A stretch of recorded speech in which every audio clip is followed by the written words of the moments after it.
Hi, this is the first video I have made since the refugee ration challenge started. This is day 3 for me of eating only refugee rations, and I'm actually feeling okay. Your donations and your generosity and support have been absolutely incredible.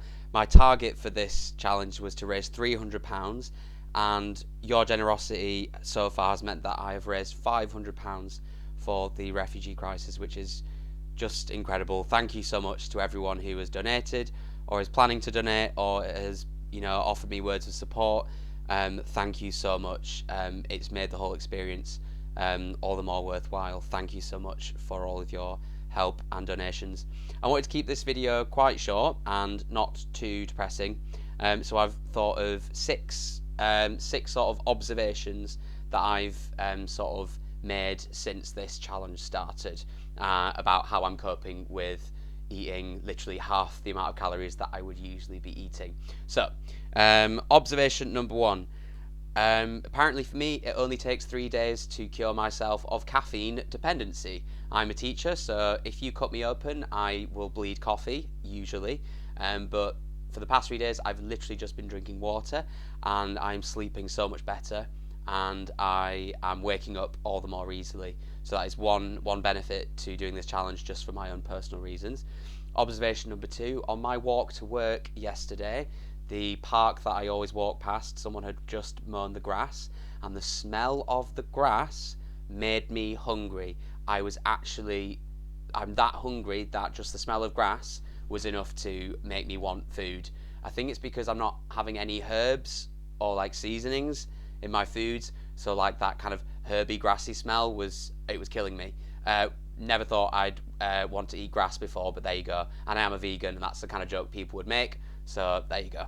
Observation number 3, speaking of veganism, last night I dreamt of eating steak, and I have eaten steak before, and honestly I'm probably going to get a lot of hate for this. I don't really find it that, I'm not really that bothered, but in this dream the steak tasted absolutely incredible, and it was like a really bloody juicy one as well. So yeah, apparently I'm craving grass and steak, so who knew. Observation number, whatever we're on now, number 3 I think. In my meal last night, or the night before, I was just eating plain rice and kidney beans without any salt. I've not added any salt to anything yet, and I could actually taste the salt in the kidney beans, because I know canned things, they usually add salt to canned things and you can't really tell it's there, but because I've just not eaten salt in that long, the kidney beans were actually like the salty part of the meal. And usually if I'm eating like a chili, like a veggie chili, the kidney beans are like the bland bit, but in rice and beans the kidneys were like the really flavorful salty bits. So I guess my tongue is kind of like readjusting to not having salt anymore, perhaps. Observation number 4, going to bed hungry is really depressing. Waking up in the morning is really, really depressing if you're still hungry in the morning, and then being hungry just after eating dinner is really depressing. It's something I'm getting used to. I'm just kind of getting used to that constant background hunger. I've got it right now. I'm just drinking lots of water, which seems to help. And then finally, talking about going to bed hungry and things like that, this experience, this sensation that I'm experiencing is obviously, it's about emulating the refugee experience, to kind of, learn a bit about other people's experiences and how hard lives can be. But these hunger pangs that I'm having, and this constant feeling of just hunger and not wanting to think about food because it just makes you depressed, that is not isolated to just the refugee experience. I was thinking that a lot today. This is something that people who've suffered from eating disorders will go through a lot throughout their lives. Homeless people living in countries where there are droughts and famines and things like that.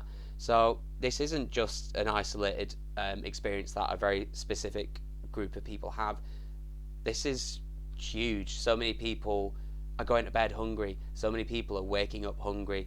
So many people are still hungry after having a really small meal for dinner. So yeah, I'm getting what I wanted out of this experience, which is, learning a bit of humility, learning just how lucky and privileged I am, because I already know that. I know that intellectually, but now I'm really feeling it, which is what I wanted to get out of this experience. And most importantly of all, we have together raised £500, well, a little bit over £500, which is just beautiful. It's just a testament to all the amazing people in my life and all the generosity that is out there. So thank you so much. I'll be uploading another video at the weekend. This one will be a recipe video made just with my rations.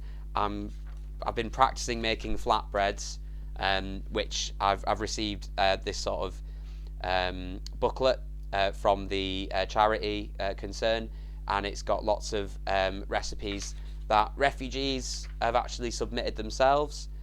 So I made Fatima's flatbreads yesterday, and when I share my recipe video on the weekend, hopefully I'll have perfected that recipe for you guys.